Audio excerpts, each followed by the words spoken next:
Buenas tardes a todo el mundo. Hoy tenemos con nosotros a Julián Palazón, que será profesor del el título de especialista en dislexia y discalculia de la Universidad de Castilla-La Mancha para el curso 2020-2021. Buenas tardes, Julián, ¿cómo estás? Hola, muy buenas tardes, Manuel. Muy bien. Muchas gracias por invitarme y encantado de estar con vosotros.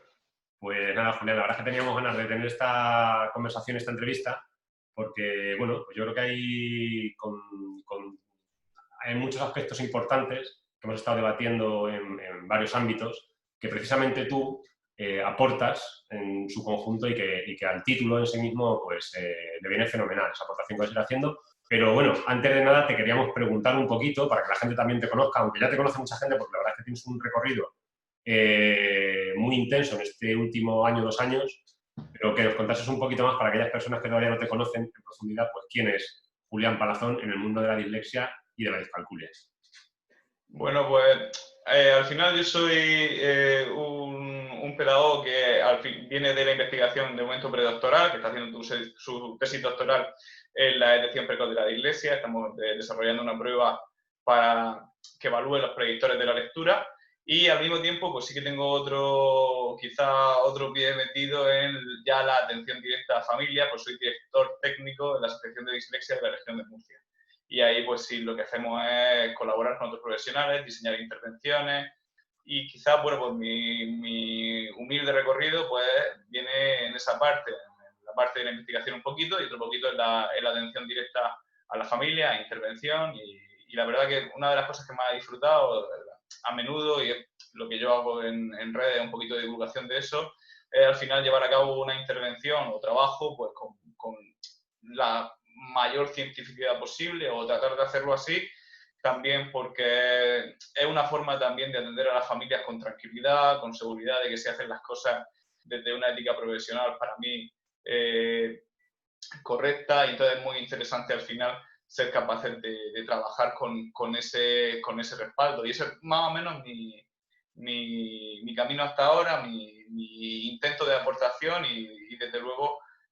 una suerte también coincidir con tantos buenos profesionales en este máster. Pues Julián, de los proyectos que nos estás contando, en los que estás ahora mismo metido, que la verdad es que estás haciendo intervención, estás haciendo investigación y estás haciendo muchísima formación de mucha calidad. Quien no te siga en redes sociales todavía, yo le insistiría, y de esta entrevista, le insistiría en que sigáis a Julián porque tiene una actividad tiene un blog muy interesante, va dando cursos de formación en distintos lugares que es muy potente y además, bueno, se incorpora obviamente como profesor al título de especialista, pero os recomiendo que sigáis a Julián en redes porque la verdad es que es una persona súper activa y súper actualizada. Y dentro de los proyectos que nos has comentado ahora mismo, Julián, el que tiene que ver con tu tesis y el que tiene que ver con tu trabajo de investigación, esa herramienta para detectar predictores de lectura, ¿nos puedes comentar un pelín chiquitín por qué decides centrarte en los predictores de lectura? Sí, lo hacemos al final, lo hacemos porque la revisión bibliográfica que se hace al principio, cuando yo comienzo mi tesis doctoral, al final lo que viene a decir es que el modelo educativo en relación a la dislexia estaba enfocado a una escuela que espera el fracaso, que actúa cuando el retraso del niño en la lectura es muy significativo, de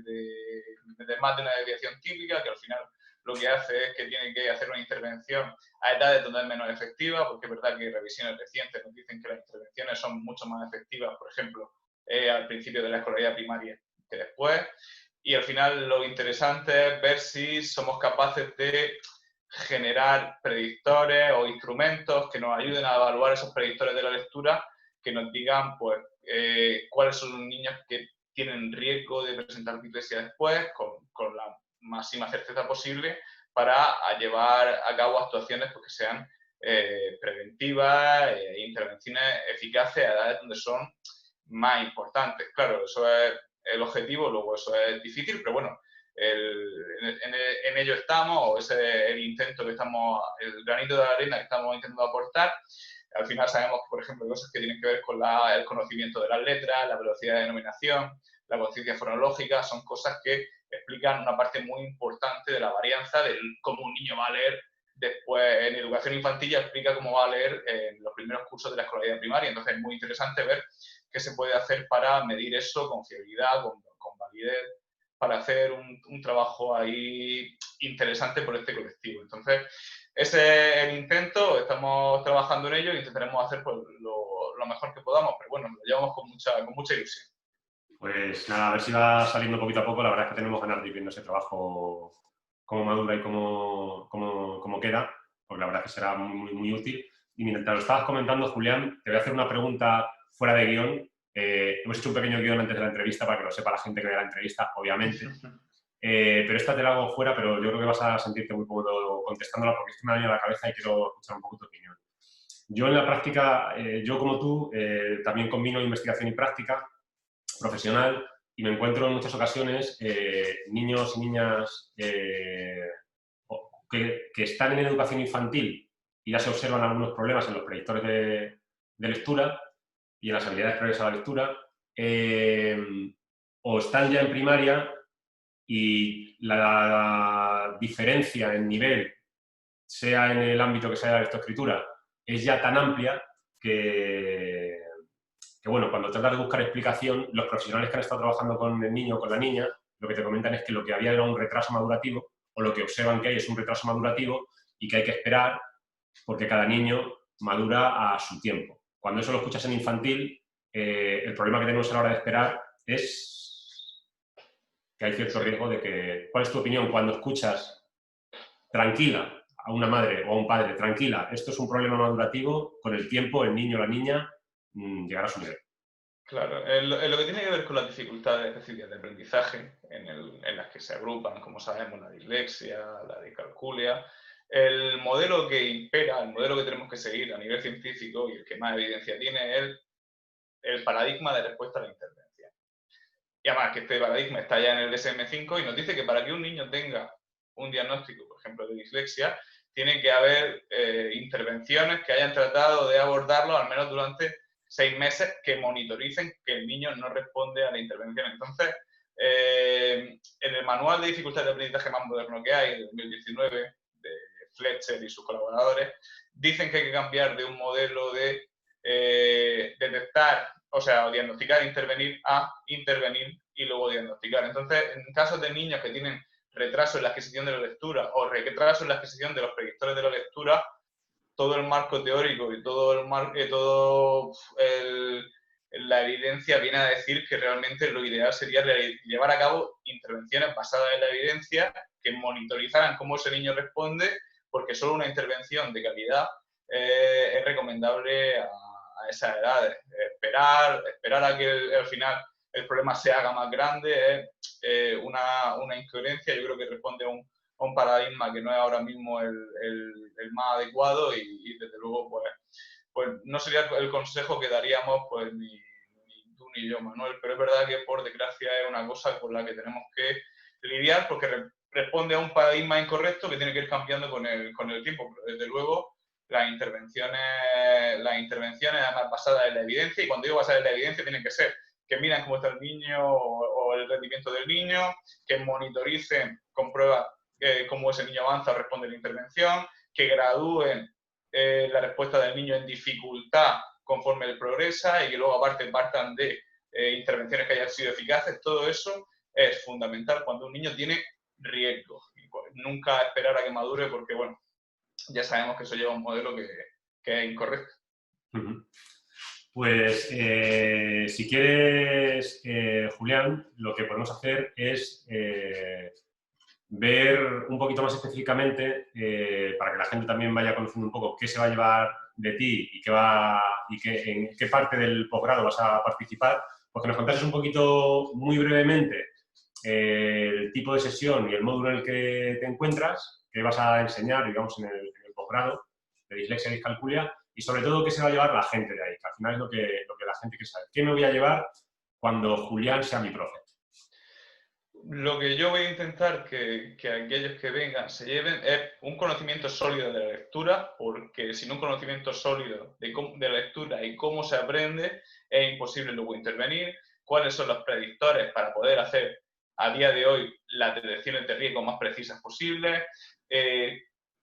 cuáles son los métodos de lectoescritura y qué evidencia tienen en castellano, porque al final tiene que haber una instrucción de lectura basada en la evidencia. para que se pueda ver un diagnóstico después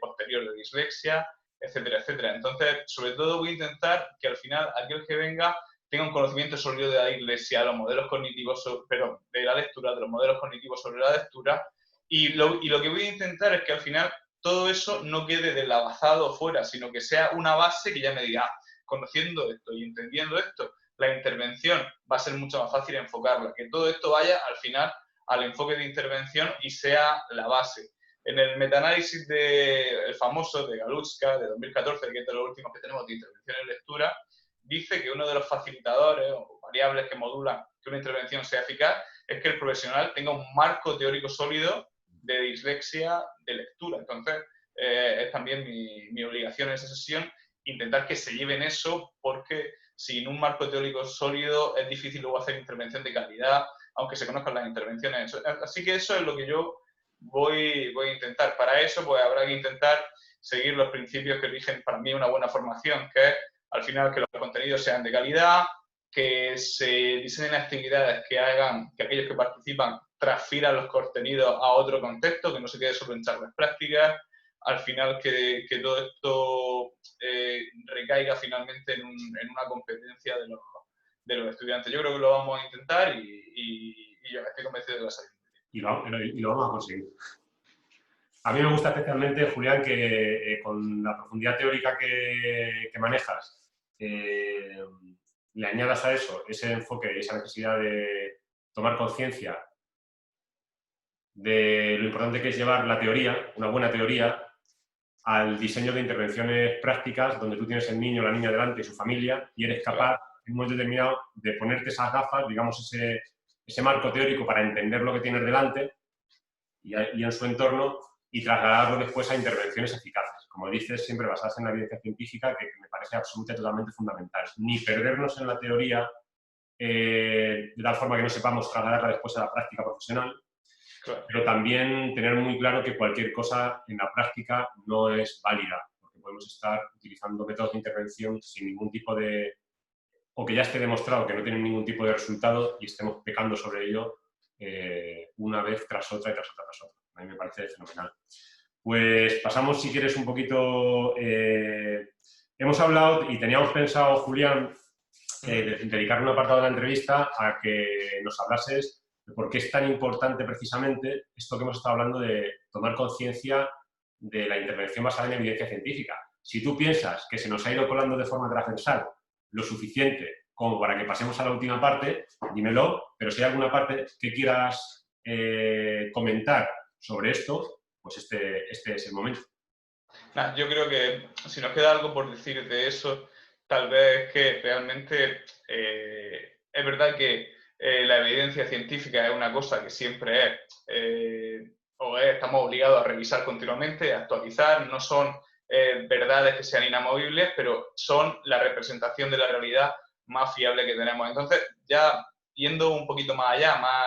es para todos aquellos que están preocupados por si realmente están haciendo intervenciones de calidad, si realmente están ayudando a los niños, porque al final es muy duro tener un niño e irte a tu casa como profesional pensando estoy haciendo lo mejor que yo puedo por este niño. Entonces, para eso, al final, la revisión de la literatura científica y el trabajar con cientificidad, midiendo las variables sobre las que trabajas, monitorizando el progreso, siendo capaz de tú, como profesional, medir cuál es el efecto de tu trabajo e intentar ver hasta qué punto estás consiguiendo una intervención que es efectiva o no, todo eso da una tranquilidad muy grande. Entonces, vamos a intentar que la gente que trabaja la tenga y la pueda aplicar, porque yo creo que es una satisfacción también para el profesional. Totalmente de acuerdo, totalmente de acuerdo. Pues nos vamos ya, si quieres, al último punto, que es una petición personal que te voy a hacer yo, y es que le digas una frase o una idea o dos a las personas que están pensando y que tienen dudas sobre si apuntarse o no a este título de especialista, porque sabemos que, bueno, que esta época del año la verdad es que es, para todos los estudiantes, es un momento de reflexión, de tomar decisiones. Hay una oferta muy amplia, evidentemente, de formación, de posgrados. Entonces, ¿por qué merecería la pena, piensas tú, Julián, apuntarse a un título de dislexia de especialista en dislexia y discalculia como el nuestro? ¿Me dirías? Yo creo que merece la pena porque es un posgrado en el que convergen profesionales de la práctica, profesionales del mundo académico, con una vocación también de guiar a los profesionales para hacer un trabajo práctico y que esté basado en la evidencia. Y creo que en un mundo en el que no se ha sido quizá del todo riguroso muchas veces con las prácticas más adecuadas para los niños con dificultades específicas de aprendizaje, es una suerte poder contar con muchos de los profesionales que están en este posgrado. Entonces, yo si tuviera que defenderlo, lo defendería por ahí, porque además que creo que es un valor a defender y muy importante, sobre todo para estos niños. Pues no puedo estar más de acuerdo y muchísimas gracias, Julián. Yo no sé si hay alguna cosa Nada, que quede más así por decir o... muchísimas gracias a vosotros, a ti, Manuel, y ha sido un placer estar con vosotros un ratito. Pues nada, muchas gracias, Julián. Nos Hasta vemos. luego. Un abrazo. Adiós. Hasta luego.